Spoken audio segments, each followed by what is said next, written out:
Ол кезде мен басында енді қарызым бар, бірақ айлығым 60.000 теңге. Барлық әкелерімізді ақшаға тіреп қоямыз. Ақша болғанда күшті болатын еді ше. Ақша менің армандарымды баяулатып жатыр, тармай етіп жатыр деген сияқты. Мүмкін біріңіз білесіз, біріңіз білмейсіз. Осы 24-25 жасымда менің басында 12 миллион қарыз болатын. Жалғыз проблемасы ең үлкен адам мен сияқтымын да, мен ғана сияқты едім да. Білесіздер ме, ол күндер әрине менің өмірімдегі бір ауыр күндердің бірі еді да. Ассаламу алейкум, қайырлы күн, қалайсыздар, құрметті оқырмандар? Дәл қазір қандай настроениеде отырсыз? Көңіл-күйіңіз қалай болып отыр? Бұның барлығы өте маңызды.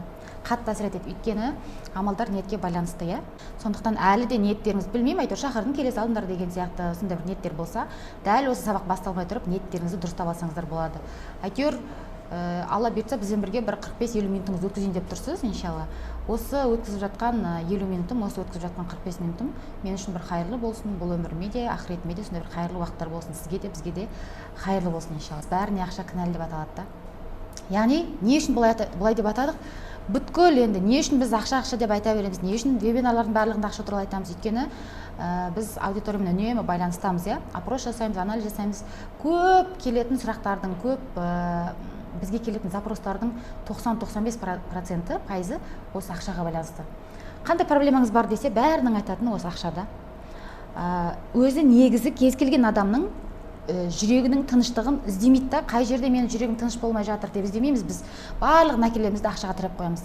Барлығын, күйеумен қарым-қатынас, енемен қарым-қатынас, ата-анамен қарым-қатынас, бала-шағамызбен қарым-қатынас, барлығы ақша болғанда күшті болатын еді ше. Ақша болған кезде күйеуіміз екеуміздің арамыз супер болады. Екеуміз қыдырып жүретін едік, балама нянька жалдап қоятын едім, енеме сыйлық беретін едім. Или ақша болған кезде өзім жақсы көретін едім деген сияқты. Яғни бәріне ақша кінәлі деп кінәлап қоямыз. Бүгін осы тақырыпты кеңінен ашатын боламыз, иә, иншалла. Яғни осы ақша болғанда арманыма қашан жетіп қояр едім деген сияқты да. Просто осы ақша болмай мен осы арманыма жете алмай жүрмін. Ақша менің армандарымды баяулатып жатыр, тармай етіп жатыр деген сияқты. Сондықтан қолдарыңызға қағаз ручка алып дайын отырыңыздар және әлі де ниеттеріңізді дұрысталсаңыздар болады. Бисмилля. Мен де басымда ең бірінші 12 миллион қарыз болған кезде мен де осылай ойлайтын едім. Мүмкін біріңіз білесіз, біріңіз білмейсіз. Осы 24-25 жасымда менің басымда 12 миллион қарыз болатын. Ата-анам білмейді, күйеуім, бала-шағам жоқ, ешқандай көмектесетін бастығым жоқ, туысқаным жоқ. Өзім да, тек қана өзім ғанамын. Проблемам және өзім. Сол кезде шынымен де мен де солай ойлайтын, барлық нәрсені шешетін ақша. Автобуста отырам, я таксиде отырам, әйтеуір бір жерде кетіп бара жатам. Қай жерде жүрсем де айналаның барлығына қараймын. Bir күні сөйтіп жүріп әйтеуір больницаға түсіп қалдым, скорыймен әкеле жатыр да мен. И ана неде әкеліп жатсып қойды да, скорыйда больницаға әкеліп носилкамен. Сол кезде қарап жатырмын, шамам жоқ сөйлеуге, бірақ қарап жатырмын да, ана адамдардың аяқтарын көріп жатырмын. Сол кезде нелер, санитаркалар, медсестралар ары бер, біреу пол жуып жатыр, біреу жүгіріп, толық адамдардың бетін емес аяқтарын көріп жатып алғам да. Сол кездегі ойым есіме түсіп жатыр да.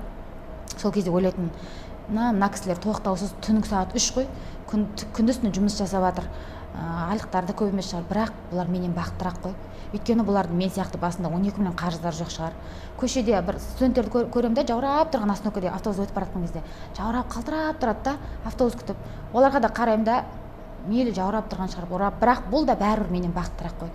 Жаурап тұрса да бұның басында кредиті жоқ қой, қарызы жоқ қой деп ойлай беретін едім да. Яғни бұл өмірдегі ең бір бақытсыз адам, жалғыз проблемасы ең үлкен адам мен сияқтымын да, мен ғана сияқты едім да.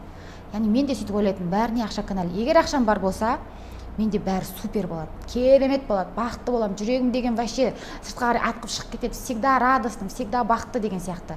Мен де ойлайтын едім солай. Сондықтан бәріне ақша кінәлі дейтін болсақ, осы сабақтың соңында бұл мышлениемізді өзгертіп шығуымыз мүмкін. Дәл қазір альхамдулилля деп айтайын, менің басымда кішкентай, тіпті бір тиын да қарыз жоқ, Аллаға шүкір. Бір емес, бірнеше бизнесім бар, бәрі Алланың арқасында. Аллаға шүкір, енді орта тап емес, кедей тап емес, әжептәуір бір емес, бірнеше баспанам бар басымда. Жақсы жағдайым бар, бірақ дәл қазір сол баяғы ойлаған ақшам бар болса, кредитім жоқ болса, бизнесім бар болса, керемет күндіз-түні бақытты болатын шығармын деген ойдың қате екенін қазір айта аламын да сіздерге. Өйткені қазір менде ешқандай ақшаға деген мұқтаждық жоқ, ақшада еркіндік, бірақ менің жүрегім 100% тыныш, мен толық 100% бақыттымын деп айта алмаймын. Менде де болады арасында. Неше бұл өмір ғой, байлар да, кедейлер де барлығы жылайды, бәрімізде болады, бірақ бәрібір боль бар да. Сізде бар боль, менде де бар, әркімде әртүрлі боль бар ғой. Ақша сферасы болмаса, басқа сферада деген сияқты. Сондықтан барлығына ақша кінәлі деген себепті осы жерден бастап негіз тоқтатуымыз керек. Егер ақша болған кезде өзіме қарайтын едім. Егер ақша болғанда туыстарымның барлығына сыйлық алып қуантар едім. Егер ақша болған кезде мен свободан, еркіндік сезінетін едім. Ақшам болған кезде қалаған нәрсемен айналысатын едім, предназначением дұрыс табатын едім. Ақшам болған кезде үнемі қуанып, радостно жүретін едім деген сияқты. Яғни осындайда ішкі сезімдерімізді былай сезінетін едім, еркіндік сезінетін едім, бақытты болып жүретін едім, жүрегім тыныш болатын еді, көңілім тыныш болатын еді. Осы нәрселер болатын еді, егер де ақшам болса деген сияқты. Яғни бәрін әкелдік та біз ақшаға тіреп қойдық та. Яғни кім қосылады тағы менің осы айтқандарым? Астына өзіңіз қоссаңыз болады да, тағы да ақша болса не болатын еді сізде? Сіздің ойыңызша армандап жүрген қандай нәрсе болатын еді? Бала-шағамен керемет қарым-қатынас болатын еді, отбасында ойыт болатын еді, бәріміз әдемі жерде, прям көзім бақты, құлшылығым да күшті, ақшам бар болса садақаның бәрін беріп, прям күшті болып жүретін едім деген сияқты да. Айналып келдік та бәріміз ақшаны бір, білмеймін, өзімізден де бір жоғары бір нәрселерге теңеп тастадық, немесе ақшаны әкелдік та барлық нәрсені кінәлі етіп қойдық та, бір себепші етіп қойдық, Бүгінгі вебинарда қандай тақырыптармен танысасыздар? Өзіңіздегі ақшаның образын анықтайсыз. Бүгін сіздерге бір тест жасаймыз, бұйырса. Ақша жайлы негатив позитив установкалар жайында білесіз. Примерно установка деген не екенін біліп қалған шығарсыздар, Қарыздан шығудың ең оңай техникасын біліп шығасыз, ала бұйыртса, бір техникасын. Біздің техникаларды жасап 3 миллион қарыздан құтылған біздің сабаққа қатысқан оқырмандарымыздың, болмаса бір қатысушыларымыздың оқиғаларымен танысасыздар, ала бұйыртса. Мысалы, Майра жұмыс істейді, ақша табады, табысын арттырғысы келеді, тек күнделікті ішіп жеуден ғана артылмайды. Яғни платежеспособная, бойлы табысы өмір сүруге болады, бірақ көп нәрсеге жетпейді, армандағы үйін, көлігін алып табысын еселегісі келеді. Айжан деп айтайықшы, болмаса көп балалы ана, үйде отырады, жолдасына жұмыс жасайды, көп заттарды кредитке, рассрочкаға алады. Қалаған затын алайын десе, жолдасынан ақша сұрай алмайды. Себебі келесі кредитті төлейтін уақыт келіп қала береді. Оның болы, яғни проблемасы, наконец-то басқа адамдар сияқты қалаған нәрсесін алып өмір сүру, кредит рассрочкадан бір жола құтылу. Бұл сабақты мен танымайтындарыңыз бар шығар арасында, мен бірінші рет көріп тұрғандарыңыз бар шығар. Менің бұрыннан келіп жатқан оқырмандарым бар шығар, Сіздерге жалпы вебинарда айтып жатқан кім? Бұл кім өзі? Басына орамал тағып алып, сайрап отырған кім деп ойлап отқан шығарсыздар. 25 жасында 12 миллион қарызы болған, қарыздың ямасынан шығып, бизнес-вумен деңгейіне дейін көтерілген, қазір 20 мыңнан астам адамдардың ақшаға қатысты проблемаларын шешуге көмектескен бизнес-тренер, коуч, кәсіби психолог. 15 жылдан бері осы кәсіби психологиямен айналысамын, барлық ислам шеңберінде, Балқия Балтабай, егер танымайтын болсаңыздар. Менің де 25 жасымда 24-тен 25-ге қараған шағымда менің де басында 12 миллионнан аса қарызым болды. Одан кейін ол ямаға, қарыздың ямасына бір рет шықтым да, ол ямаға мен қайтадан түстім да. Бірақ білесіздер ме, ол күндер әрине менің өмірімдегі бір ауыр күндердің бірі еді. Есіме түскен кезде әлі де бір эмоциялар есіме түсіп кетеді. Бірақ қазір қарайтын болсам, осы қарыз, сол қарыздан қалай шығам деп анаған барып ұрынып, наған барып ұрынып, ізденіп, ана білімді іздеп, мына білімді іздеп, сол кездерде медресеге барып, арасында діни білім алып деген сияқты да. Ол қарыз маған көп нәрсе берді, альхамдулилля. Ол қарыз маған көп сабақ берді. Ол қарыз маған көп опыт берді. Осы өзімнің жасаған, өзімнің алған опыттарымен қазір мен басқа оқырмандарыммен бөлісіп жүрмін да.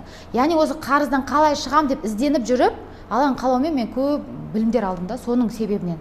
Әйтпесе, егер ол қарыз болмаса, ол кезде мен басында енді қарызым бар, бірақ айлығым 60 мың теңге. Былай қарап тұрсаң, адам сенетін нәрсе емес та, қалай оны құтыласың деген сияқты. Ол қарызды қалай түстім, оның барлығын қазір қарап тұрсам өзі реттелген екен. Мен просто біреу үлкен бір үйлерді қойып кредит алмақшы болдым. Сосын оған сол кезде 25 жасында бизнес ашпақшы болдым. Сөйттім да, ол сол банктың бастығы келді да, менің алған ақшамның барлығын, үй менің атымда залогта қалды да, ол алды да ақшаның барлығын алып қашып кетті. Неше түрлі алаяқтарға жолықтым, алданып қалдым деген сияқты. Бірақ барлық нәрсенің артында хайыры бар екенін, бұл сынақтардың барлығын бізге бір беретін сабағы бар екенін қазір түсініп отырмын да, арада бірнеше жыл, 10 шақты жыл өткеннен кейін. Сондықтан, егер де араларыңызда дәл өстіп қарызды отқандар болса, кредиттен шығарып отқандар болса, сізде бұл қарыздан шығу невозможно деп отырған болсаңыз, сіздің миыңыздағы осы бір стереотипті сындырғым келеді. Сіз танитын болсаңыздар, Сайтмұрат Давлатов деген кісі бар. Негізі қарыздың ямасынан шығып, қазір миллиардерге дейін көтерілген адамдар өте көп. Неге? Біліңіздер, қарыз деген нәрсе, ол тек қана біздің миымызда ғана. Осы мидағы қарыз деген стереотипті сындырған кезде, расымен де нақты сіз өзіңіздің миыңызбен жұмыс жасаған кезде, до такой степени сізде алған қалаумен взлет болады.